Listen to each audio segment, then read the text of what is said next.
Maalinta Koobka Nabadda Adduunka oo ay ku beegan tahay 19 Sebtembar 2023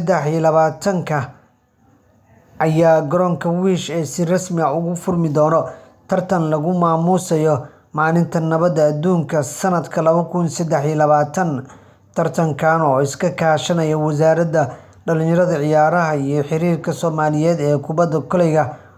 waxaa ka qayb gali doona 4 naadi oo kala ah Gift Stars, Horseed iyo Hagan iyo Dekedaha. Kulanka koowaad ayaa maalinta berito dhex mari doona oo Talaado tahay naadiga Gift Stars iyo Horseed, waxaana kulanka labaad uu Arbacada dhex mari doona naadiga Hagan iyo Dekedaha, halka maalinta Khamiista taariikhdu ay ku beegan tahay 21 Sebtembar ah maalin loo asteeyay Maalinta Nabadda Adduunka ay finalka tartanka ciyaari doonaan labada naadi ee u soo baxa.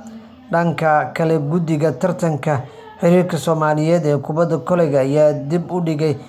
dib u bilaabashada horyaalka kubadda kolayga Soomaaliya, kaasoo ku aadanaa 22 sanadka 2023 oo lagu aadiyay maalinta Arbacada oo ay ku beegan tahay 20 bisha Sebtembar, wuxuuna guddiga dib u shaacin doonaa xilliga horyaalka dib loo qaadi doono, iyagoona la sugayo in dhammaan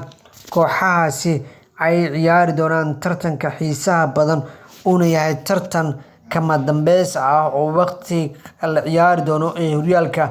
noqon doono mid la shaacin doono. Horyaalka Soomaaliya ee Kubadda Kolayga hal kulan oo kaliya ayaa laga ciyaaray, waxaana ciyaaray Gift iyo kooxda OFC, waxaana adkaatay kooxda Gift. Waxaa la sugayaa wejiga koowaad kulankiisa labaad ayaana dhowaan lagu dhawaaqi doonaa, iyagoona maalinta berito lagu balansanaa ama 20 bisha lagu balansanaa in si rasmi ah